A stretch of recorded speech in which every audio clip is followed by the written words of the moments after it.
지난주에도 아주 경쾌한 찬양으로 우리의 심령을 깨워주시고 새벽을 깨워주셨는데 오늘 아름다운 찬양 감사드립니다. 날씨가 추워졌는데 여러분 오실 때 특히 따뜻하게 입으시고 그리고 어두운 길 운전할 때는 각별하게 조심해주시기 바랍니다. 우리 다시 기도하겠습니다. 이 새벽 미명에 우리가 주님의 전에 모였사옵나이다. 아버지 하나님 새벽을 깨우는 찬양과 또한 우리의 기도 주님께서 받아주시옵소서. 주님께서 들어주시옵소서. 주님께서 응답하여 주시옵소서. 우리가 말씀 나눌 때 우리가 기도할 때 언제나 주님의 성령께서 우리의 심령을 붙잡아 주시고 또한 인도하여 주시옵소서. 말씀의 시간, 기도의 시간, 오늘 하루의 모든 일과 주님께 온전히 의탁하오며 예수님 이름으로 기도드렸사옵나이다. 아멘. 우리 여러분과 함께할 하나님의 사람들 아모스서 아모스입니다. 아모스는 선지자의 이름입니다. 북이스라엘에서 활동했던 이 선지자, 예언자의 이름입니다. 한국에 여러분 아마 기억하실 겁니다. 한국의 이 반체제 운동이 한창일 때 이 당시 진보적 생각을 가진 분들 가운데서는 특별히 이제 신앙생활 안 하신 분들 할지라도 사도 바울은 몰라도 아모스는 다들 알았습니다. 왜냐하면 그 당시 한국의 반체제 운동 또는 여러 가지 이제 사회 정의, 부패한 권력, 독점 자본, 정부 차이, 민주화, 인권 이런 그 운동을 할 때 성서에서 가장 부각되는 부분이 사실은 아모스입니다. 그래서 그분들이 요한복음 3장 16절은 몰라도 또 아모스 5장 24절은 알았습니다. 사실 그래서 이 아모스에 대한 부분은 한국의 그 역사에 깊이 이 정신적인 뭐 이제 이 신앙인들에게는 영적인 그리고 혹시 신앙이 없는 분들에게는 그 정신적인 이 지주 역할을 하였던 이 그러한 책, 그러한 선지자 그 말씀이 아모스의 말씀입니다. 이 아모스 5장 24절 아모스에서 가장 대표적인 요절의 말씀이고 아마 여러분께서 한국을 지나셨으면 이 말씀 들어보셨을 것입니다. 한번 읽어보겠습니다. 아모스 5장 부탁합니다. 오직 공법을 물같이 정의를 하수같이 흘릴지로다. 네, 감사합니다. 오직 공법을 물같이 정의를 하수같이 흘릴지다. 이게 우리가 쓰는 번역 맞나요?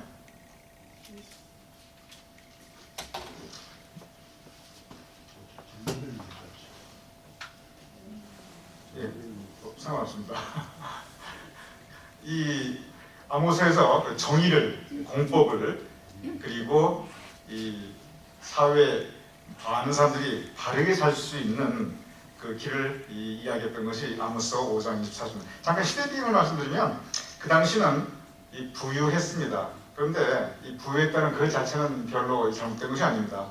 아브라함도 부유했고 이삭도 부유했고 그리고 야곱도 부유했습니다. 그런데 문제는 부유하되 지배층만이 특별히 부유했고 그리고 그 사회에 이 부유한 지배층 때문에 그늘진 곳, 소외된 곳이 도처에 있었습니다.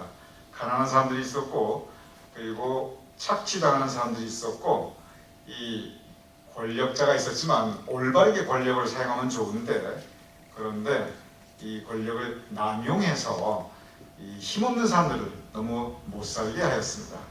그래서 이렇게 살면 안 된다. 이런 부분에 대해서 아주 통렬하게 비판하는 것이 아모스의 내용 중에 적지 않은 부분입니다. 아모스를 쭉 읽어보면 이 잘못된 지배층, 잘못된 부유층들, 이 잘못된 자본가들이 어떻게 힘없고 가난한 사람들을 착취하고 어떻게 사회 정의가 무너지는가 쭉 읽어보면 요즘 일어난 일들, 특별히 제3세계에서 일어난 일들과 굉장히 비슷합니다. 그래서 그때 당시에 70년대, 80년대를 지나면서 한국의 아모스가 그렇게 유명해진 이유입니다. 언뜻 보면 이것이 사회개혁운동처럼 보입니다. 물론 그렇기도 합니다. 그런데 깊이 아모스를 읽으면 이것은 영적인 신앙개혁운동입니다. 무슨 뜻이냐면 아모스를 한마디로 말하면 이것이 사회정의, 사회개혁 이걸 이야기도 하지만 그러나 좀 더 자세하게 아모스를 묵상하고 이 말씀이 우리에게 주는 그 교훈을 새기면 아모스는 내가 지금 어떻게 살고 있는가? 내가 살고 있는 삶 가운데 하나님의 뜻이 아닌 것은 무엇인가? 그러면 우리 회개하자. 어떻게 살아야 되는가? 믿음 가지고 살아야 된다. 우리가 하나님의 말씀에 순종해야 된다. 그러면 하나님께서 우리를 용서해 주시고 우리에게 새 길을 열어주실 것이다. 그 말씀을 곳곳에서 하고 있습니다. 다시 말하면 회개와 그리고 미래의 소망, 신앙 개혁운동, 새로운 영적 각성운동, 우리가 제대로 말씀 따라 믿음 가지고 살자. 그것을 강조하는 것이 바로 아모스입니다. 그래서 사회적인 이야기를 많이 하지만 그러나 그 근본 중심에는 우리가 순수한 믿음을 가지고 하나님 말씀 따라 하나님 붙잡고 살자. 그 교훈을 주고 있는 것이 바로 아모스입니다. 아모스가 환상을 봅니다. 그 환상을 보는 것이 무엇이고 거기서 우리에게 무슨 교훈을 주는가 우리가 묵상해보면 아모스 전체의 진정한 의미를 볼 수 있습니다. 아모스가 어떤 환상을 보는가 보도록 하겠습니다. 성경에 보면 이사야만 환상을 본 것이 아니고 에스겔만 환상을 본 것이 아니고 그리고 사도 요한만 이 환상을 보는 것이 아니고 여러 선지자들이 환상을 보았습니다. 아모스가 보았던 환상은 한번 보시기 바랍니다. 아모스 7장 1절에서 2절. 주 여호와께서 내게 보이신 것이 이러하니라. 왕이 풀을 벤 후 풀이 다시 움돋기 시작할 때 주께서 메뚜기를 지으심에 메뚜기가 땅의 풀을 다 먹은지라. 내가 이르되 주 여호와여 청하건대 사하소서. 야곱이 미약하오니 어떻게 서리이까 하매. 여기 보면은 아모스 7장 1절 주 여호와께서 내게 보이신 것 환상을 보여줍니다. 환상을 보여주시는데 어떤 환상을 보이시냐면 왕이 풀을 벤 후에 풀이 다시 움돋기 시작할 때 여기서 풀이라는 것은 목초가 될 수가 있고 또는 농작물이 될 수가 있습니다. 그런데 그 풀을 벤 후에 수확을 한 후에 아니면 그것이 이제 목초지가 된 후에 그 후에 다시 움돋아야 되는데 다시 싹이 트는데 그런데 이게 자라기 전에 메뚜기를 지으셔서 메뚜기가 땅의 풀을 다 먹어버립니다. 곡식을 다 먹어버립니다. 자라기도 전에. 그러니 이게 무엇을 의미하는 것입니다. 이 의미는 심판을 의미하고 있습니다. 즉 곡식이 자라는데 메뚜기 떼가 와서 그 곡식을 다 먹어버리면 어떻게 삽니까?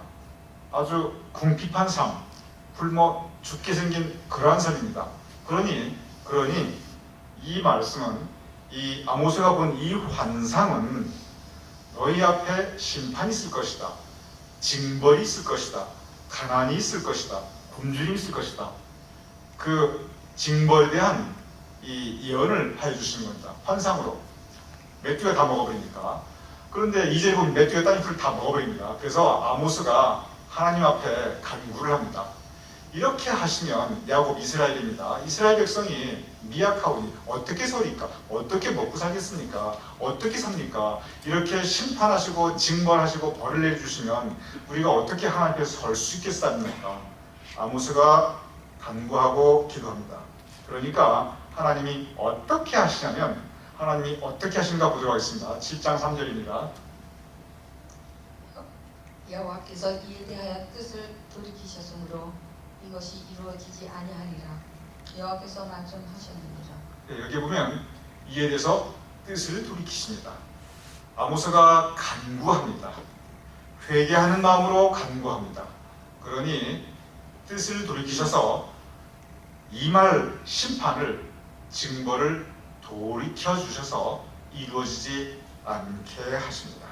즉 이 말씀, 이 환상을 통해서 아모스를 통해서 이스라엘 백성에 주는 교훈은 우리가 회개하자 그리하면 하나님께서 우리에게 임박한 징벌 그 뜻을 돌이키셔서 우리를 보호하신다. 신앙적인 말씀입니다. 또 다른 환상을 보았습니다. 7장 4절 주 여호와께서 또 내게 보이신 것이 이러하니라. 주 여호와께서 명령하여 불로 증거하게 하시니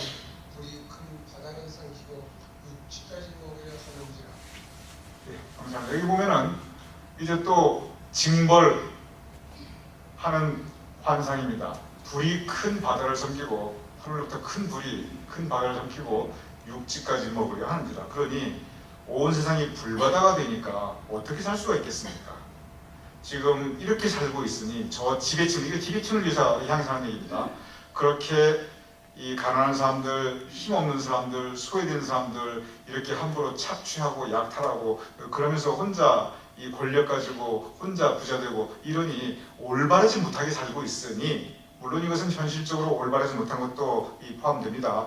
동시에 우리가 영적으로 바르게 살지 못하고 있으니 그러니 하늘에서 불이 내려서 심판하실 것이다. 그 환상입니다. 그래서 아모스가 이번에도 또한 하나님께 간구하게 됩니다. 7장 5절입니다. 이에 내가 이르되 주 여호와야 청하건대 그치소서 야곱이 미약하오니 어떻게 했으리까 하네. 감사합니다. 똑같이 간구합니다.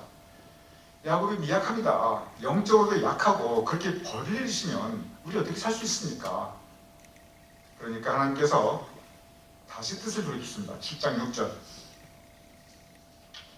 주 여호와께서 이에 대하여 뜻을 돌이켜 주 여호와께서 이르시되 이것도 이르지 아니하리라 하시니라. 네, 감사합니다. 이것도 이루지 아니하리라. 성경에 보면 우리가 뜻을 들킨 것에 대해서 우리가 히스기야만 주로 기억합니다. 히스기야가 하나님의 이 뜻에 의해서 죽을 운명이었습니다.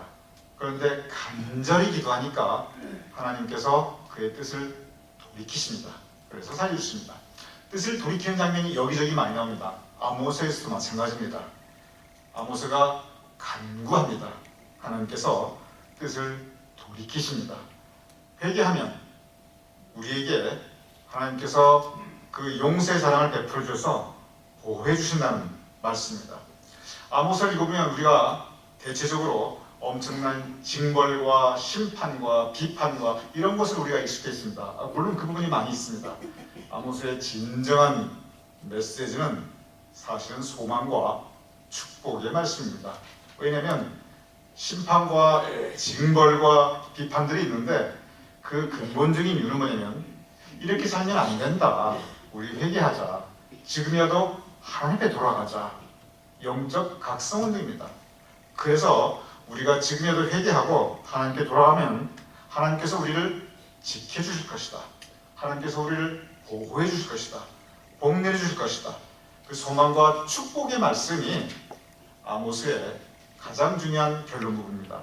아모스의 마지막 부분을 보도록 하겠습니다. 아모스의 마지막 부분, 아모스 9장 13절부터 시작합니다. 여호와의 말씀이니라. 보라, 날이 이를지라. 그때 파종하는 자가 곡식 추수하는 자의 뒤를 이으며 포도를 밟는 자가 씨 뿌리는 자의 뒤를 이으며 산들은 단 포도주를 흘리며 작은 산들은 녹으리라. 감사합니다. 아까 아모스 말씀에 풀을 벤 후에 풀이 다시 돋아나기 전에 메뚜기가 와서 다 먹어버리고 불이 내려서 바다를 삼키고 육지까지 먹으려 합니다. 굉장히 통렬한 심판과 저주의 말씀입니다. 그런데 그것은 경고입니다. 왜 경고를 주시냐면 그렇게 계속 살면 안 된다. 지금부터 우리가 다시 돌이키자. 그러면서 이 13절 이후의 축복의 말씀은 우리가 회개하고 바로 하나님 앞에 살게 되면 그러면 아까는 풀이 돋아나기 전에 메뚜기 그때 가서 먹어버리고 막 있는데 여기 13절이 얼마나 아름답습니까? 파종하는 자가 곡식 추수하는 자의 뒤를 이으며 곡식을 추수하고 또 곧바로 씨를 뿌릴 수 있다는 겁니다. 얼마나 아름답습니까? 그리고 포도주를 흘리며 그리고 이 포도가 추수가 되고 그리고 거기서 포도주를 우리가 함께 그 기쁨을 나누는, 성경의 포도주는 기쁨의 의미입니다. 이 기쁨을 나누는 그런 모습을 이 아모스는 또한 예언하고 있습니다. 계속 보도록 하겠습니다. 13절에 이어서 14절, 15절.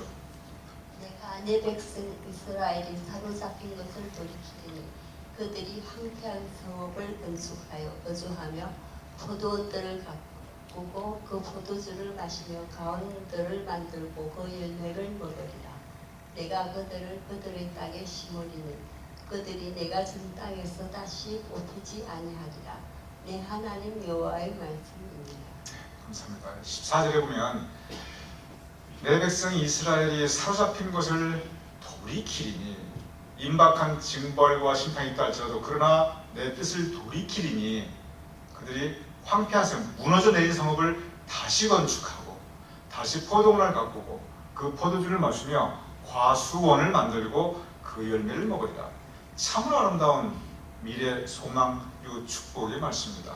16절 내가 그들의 땅에 심으리니 흩어버리는 것이 아니라 그 땅에 정착하게 하고 그리고 다시 뽑히지 아니하리라. 내가 보호해 주리라. 아모스는 통렬한 비판을 통해서 우리가 다시 우리의 삶을 돌아보자. 그리고 하나님께 나아가자. 그러면 하나님께서 용서해 주시다. 용서해 주실 뿐만이 아니라 우리에게 저렇게 아름다운 아모스는 아름다운 너무나 아름다운 축복의 말씀으로 끝납니다. 이렇게 아름다운 미래에 하나님께서 우리에게 복내줄 것이다. 아름다운 우리의 소망 이루어질 것이다. 이스라엘 백성에게 희망과 소망을 불어넣어준 아모스의 말씀입니다. 이 아모스는 우리에게 언제나 이 영적으로 우리 자신을 돌아보게 합니다. 제가 때때로 말씀을 드립니다만 일일 삼성이라는 말, 하루에 3번 우리를 성찰하자. 그리고 일일 일상, 하루에 최소한 작은 거라도 아무리 작은 거 사소한 것도 하루에 한 번 착한 일은 행하며 살자. 그런 이 의미와 사실 아모스와 비슷합니다. 우리가 성찰하자. 그리고 잘못된 것이 있으면 우리 회개하자. 그러면 하나님께서 자비로우신 하나님께서 용서하시는 하나님께서 우리를 다시 받아주시고 다시 세워주시고 다시 축복해 주실 것이다. 이 말씀 우리 모두에게 주시는 하나님의 말씀입니다. 항상 우리가 우리 자신을 돌아보며 그리고 하나님께 다시 우리가 말씀 붙잡고 살아야겠다. 우리가 다짐하는 저와 여러분의 시기를 주님의 이름으로 축원합니다. 이 시간 우리 함께 기도하는 시간 가지기를 원합니다. 우리가 기도할 때 우리가 3가지를 함께 기도하였으면 좋겠습니다. 첫째는 뭐냐면 여러분과 저 우리 모두 여러분의 삶을 또 저의 삶을 돌아보며 내가 하나님께서 원하시는 것 삶에서 떠나 있는 것은 무엇이 있었을까? 내가 하나님께서 보았을 때 내가 돌이켜야 할 것이 무엇인가? 우리의 잘못된 삶에서 돌이킬 때 하나님도 우리를 향한 이 심판과 징벌의 뜻을 돌이키십니다. 우리가 성찰하며 회개하는 기도 우리가 함께 올려드리기를 원합니다. 두 번째는 우리 가운데 계신 환우, 특별히 하형석 권사님, 그리고 오근창 권사님의 아드님 오혁 형제, 영어 이름 알버트입니다. 회복될 수 있도록, 암으로부터 치유받을 수 있도록 여러 환우가 있지만 우리 특별히 이 두 분 위해서도 기도해 주시고 그 외에 다른 우리 환우도 여러분 기억해 주시고 기도해 주시기 바랍니다. 그리고 세 번째는 우리 교회를 위해서 여러분께서 기도해 주시기 바랍니다. 첫 번째, 우리 각자의 성찰과 회개 기도, 두 번째 환우를 위한 기도, 세 번째 교회를 위한 기도. 우리 다 함께 하나님 앞에 우리 함께 통성으로